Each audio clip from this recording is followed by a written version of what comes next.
Kyle Dubas has been fired as general manager of the Toronto Maple Leafs.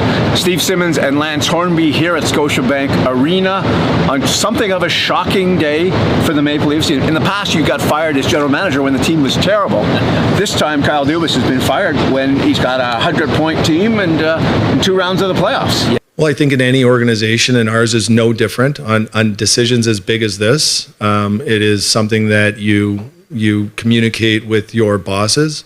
But this was ultimately my decision. Most people expected it was going to be Sheldon who was going to get the axe first. There's a lot to be done in the summertime with his new general manager, the contracts, the picking a new coach, the draft coming up, Steve.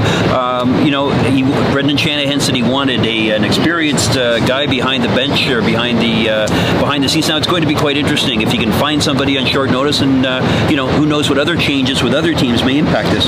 This is a strange firing for me, and we've all seen a lot of them being around here as long as we've been around here.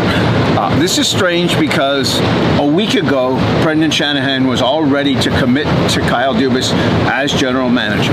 And then Dubas has his availability on Monday, and at that availability, he talks about some of the problems that he's had and some of the difficulties his family has had. For me to commit to anything without, having a fuller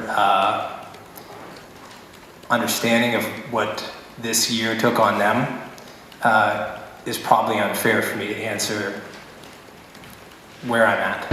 And whatever weakness or spark came out of that conversation, all of a sudden 2 things happened. 1, Shanahan had doubts. 2, Dubas tried to up the offer that had been made. This ended up blowing up in his face, and you can make the case right now that Kyle Dubas fired himself as general manager. Well, you know what? It's going to be interesting to see what happens now. I mean, we had 9 years of Kyle doing various jobs. The last 5 as general manager. 1 playoff win, clearly not enough. Gotten to a different place about how I felt about the future of the Toronto Maple Leafs and what was best.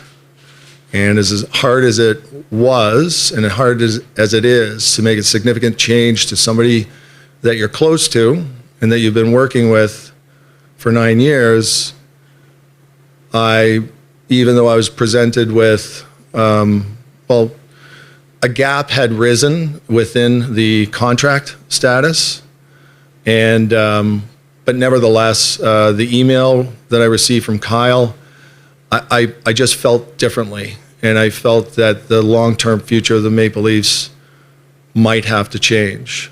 And slept on that, and woke up this morning, drove to Kyle's office at Ford Performance Center, and informed him that we were not going to be renewing his contract.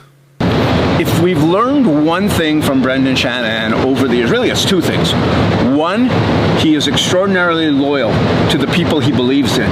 2, he will cut your throat in 7 seconds if he thinks he can get away with it. Or he did it to Lou Lamoriello when there was no reason to make a change. He's done it now to Kyle Dubas. Don't cross in any way Brendan Shanahan. You will pay for it. Well, again, he looks like he wants somebody experienced to run the show. It's going to be a very interesting summer. From Scotiabank Arena, Steve Simmons and Lance Hornby for the Toronto Sun.